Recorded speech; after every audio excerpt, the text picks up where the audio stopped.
What's up, guys? Welcome to today's video. So today I feel very much in my element. I'm just kind of like chilling in my chair and I wanted to have some girl chat. Just want to say thank you so much for submitting your questions and also for the last post that I posted on Instagram where I asked you guys what type of content you want to see from me on YouTube and on Instagram. So I just want to say thank you because I appreciate your feedback so much.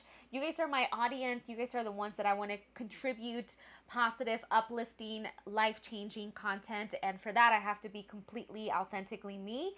So we're gonna get into some subjects, and I'm just gonna keep it real with you guys.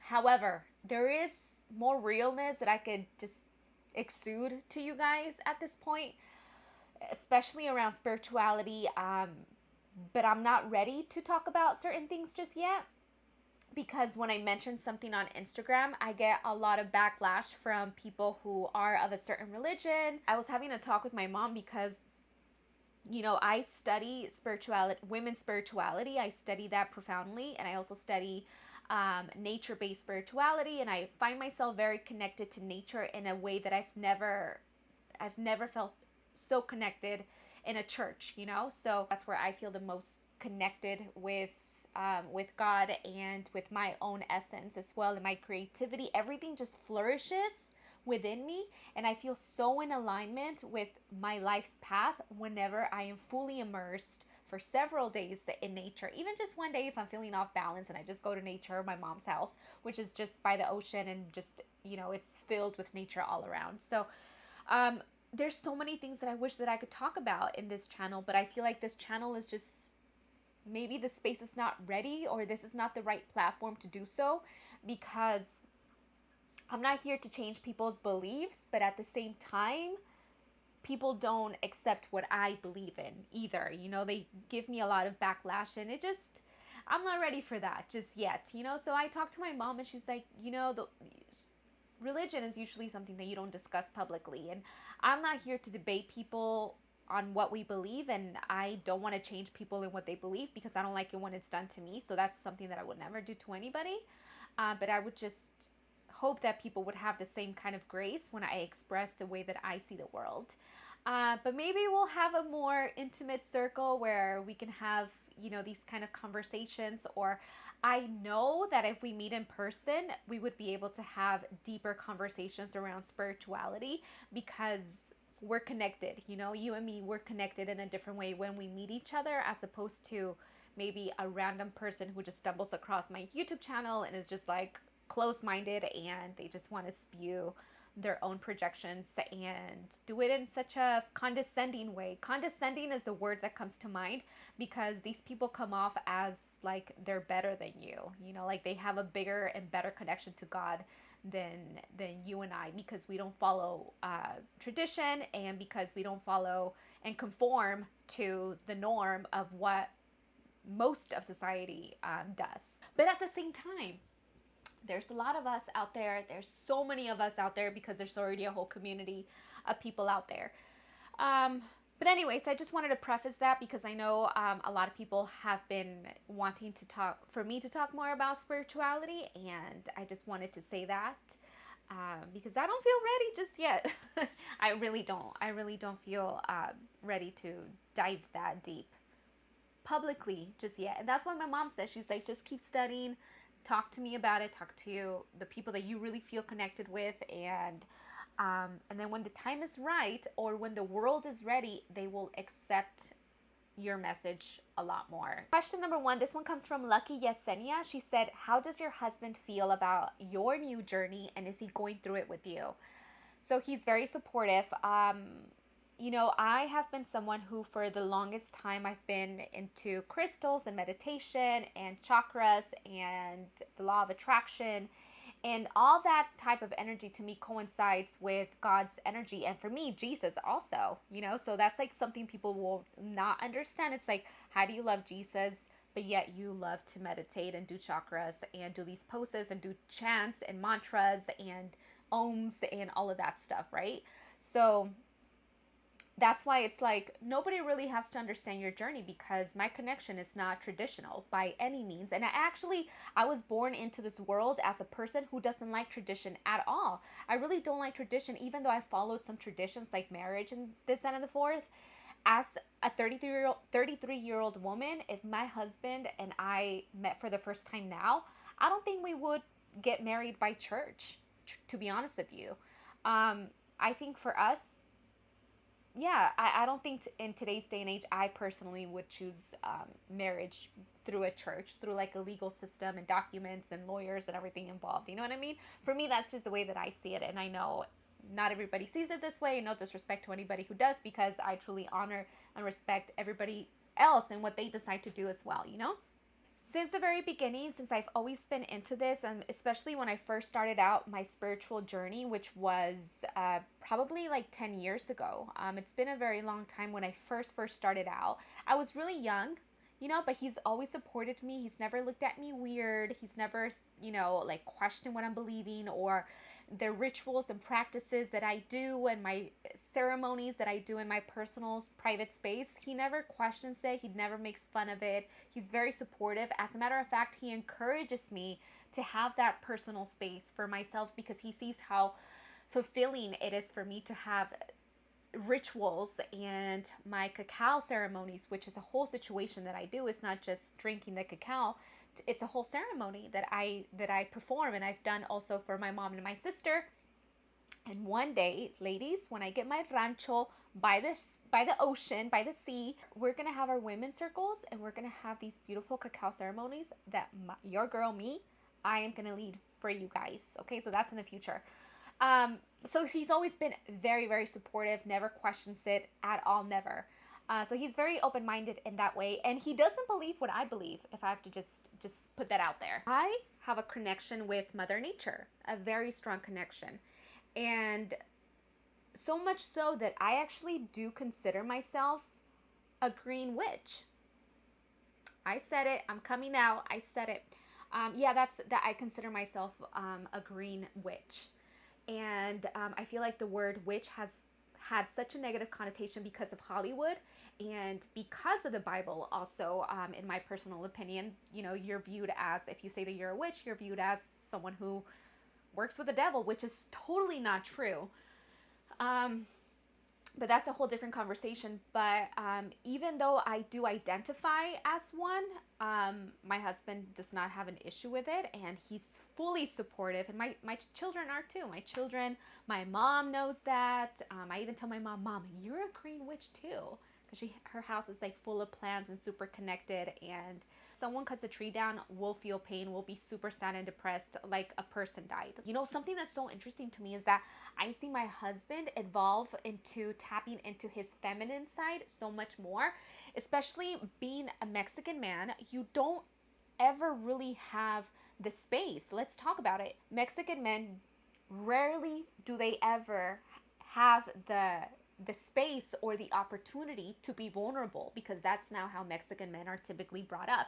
Granted, like my two boys, Isaac, who is 10, and my little boy Aaron, they are growing up in a different generation, which in their generation there is definitely a lot more safe space for them, and they don't have the old ideals that, you know, my husband has to heal through, which are that men don't cry, men are just the providers, and which is true, right? Men do provide, but women also provide. But what I'm getting at is that, like, there's so many spaces for women for us to gather around in circles and in retreats and at, you know, summits, and just heal together, to go up to the mountains and do some sort of healing, you know, a bunch of different healing exercises, and scream your lungs off and just scream to the world, like, like everything that you're feeling, just let it out, but you're being supported by other women. Men don't have that. You know, my husband does not, he can't talk to his siblings, he can't talk to his close friends about the traumas that he's had as a child, because he doesn't have that space to open up about those things. So for me, it's really beautiful to see the growth in my husband, who has been brought up like that and who does not have a supportive group of men who can support his feelings and like talk about, you know, this hurt me as a child, this hurt me as a teen, this is how I'm feeling right now, this is what I'm going through emotionally, in a space where other men will allow that to happen, because the other men typically are not going through that healing journey just yet, or don't have that awareness that that's important. There's men definitely that are in tune with their divine feminine energy, and they also express, of course, their masculine energy. But being in tune with the divine feminine for a man, I think, is such a beautiful thing, because you're able to tap into a source of energy that is typically shunned from men, you know. And men who tap into the feminine are also curious about women's women's spirituality, and also the way that society has treated women throughout the years. There's men who are really interested in that, and that's a different type of level that I'm starting to see in my husband, because my husband was very like, no emotions, men don't cry, why are you crying, toughen up. He was like that, and now I see him even become stronger of a man, because he's so self-aware. Like, he's aware of his actions, his words, how he parents to two little boys who are going to grow up into two men, and he recognizes a lot, and I'm so proud of him. And yeah, and I think it's because of the talks that I have with him constantly about the importance for him to tap into that divine feminine energy, and I give him that space.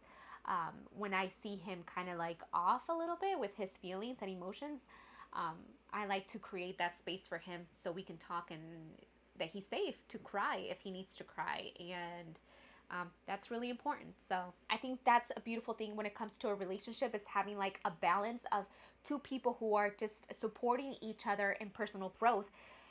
You never want to be with a person who is not going to grow with you. And that was the scary part for me. Like, in my process of personal development and growth and spirituality, you start to see the world in a whole different way. And just imagine if your husband for all of these years does not want to evolve with you. Like, what do you do then? That's a tough decision that you have to make, because you will recognize that if that person is not growing with you, they're holding you back. You know? And I had that conversation with my husband too. I had that conversation about the way that I was feeling with growth, and that I want to see him succeed.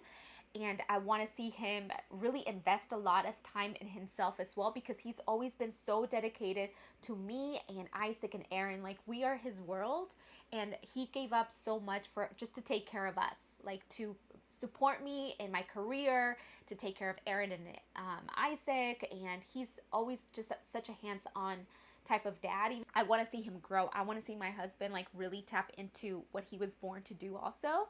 And so he became a real estate investor, and he's so successful, and I'm just like so inspired by him, because he doesn't care what people think. He inspired me so much because he doesn't care what people think at all. So he's so brave, and he just went for it, and he adapts so well, and he learns so quick, and he's so intelligent, and he's just like, hey, I'm gonna do this real estate.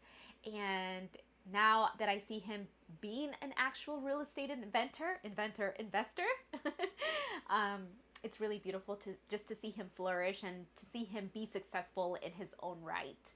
You know, I'm like, damn, okay. I think that's a beautiful thing, though. As a woman who starts to tap into herself, you start to see the people, and like, you don't have to shove any of this in people's faces or down their throats like I used to think like I had to do, like with my sister or whatever. I used to be like, I just discovered this, like, oh my gosh, so and so, like, if you start doing this and this, like, my life changed, like, start doing this. And then I wouldn't see them adapt it, and then it would just drive me crazy. So I learned to just step back and just be an example. Like, especially like if you're in a relationship and, like I said, your partner, your husband, your significant other is not evolving with you, just be a prime example of what you're going through. That person will see the changes that are going in your life, and they're going to be attracted to that. They're going to be like, wow, like, you're a different person. Like, what are you doing? And that's exactly what Jesse did with me. He saw that I was changing and growing, and I was seeing the world in such a different way, and putting growth as the number one priority in our day-to-day life, not as something like, and this is personal development, you know, the type of personal development that nobody's going to force you to do. Like, if you don't go to school at this point, no, you're not going to have an instructor that's going to force you to learn something, right? So if you're self-taught, self-educated, you get so much pride in yourself because you know that you are self-made. And that's how I feel. You feel a pride within yourself that you are self-made. Everything that you're acquiring as information that you are now implementing into the world, you did that on your own. And that's a beautiful thing. So self-education, number one priority in your day, aside, of course, aside from praying and all of that stuff. 20 minutes of personal growth, that's all you need a day. Not something, personal growth is not something that you're like, well, if I have time, I'll do it. I'll do all of these things that are really not going to progress me forward, but it's just kind of like habitual patterns that I just have to do. And maybe if I have 20 minutes or whatever, I'll just, maybe I'll read. Maybe I'll invest in a workshop that's going to progress me further. If I have time, you're never going to have time. That's why you got to make it a priority. That's why you have to make time for that type of stuff. And that's how it happened. That's how Jesse saw. And he's like, wow, what are you doing? I'm like, I'm taking this class, I'm taking this course, I'm reading this book. And he started doing the same thing. And now, because of that, he has his own business. Okay, so somebody said, she asked, didn't you use crystals a couple of years back and felt a dark energy? What's different now? I remember coming out as a Christian many years back. I did say that, like maybe it's the crystals or the tarot cards that I was doing that made me feel depressed. But I was honestly going through a depression at that time. I believe I had postpartum depression for a long time. I was 25 years old when this happened. I was suicidal. Like, I remember feeling very extremely depressed. I remember like even hitting the floor one time because I was angry and almost breaking my hand because I hit the floor so hard, harder than I thought I would hit it. And so I was just very unhappy at that point in my life when I was 25. Because I came out as Christian also, a lot of people were like, that the tarot cards, the crystals, the meditation, positive affirmations are also works of the devil for some reason. And all of those things that I was doing, that they were something that it's not something that you do if you read the Bible, because those are works of the dark magic or something like that. So because I was 25 and because I did not trust myself or believe in myself or had any self-love or self-confidence, I just blindly believed what these people were telling me. And I was like, oh yeah, you're right. It's probably why I'm going through this right now. It's because I'm using the crystals. It is like a dark energy. I just had this huge awareness the other day that I was driving to my mom's house because I needed to reconnect with my mom and like I said, with nature. I was listening to Abraham Hicks. He was explaining the law of attraction, and he said something that just really resonated with me along the lines of, when you embark on a spiritual path, how do you feel when you use crystals, when you use oracle cards, when you do a ritual with the new moon or the full moon, or when you do a ritual connecting with nature and all the elements, or when you burn the incense and the sage and you're just like really setting the tone to connect with the divine energy. How do you feel? And I'm like, wow, well, I actually feel better than ever. I feel fully connected. I feel alive. I feel creative. I feel happy. I feel blissful. I feel expansive. I feel centered. I feel grounded.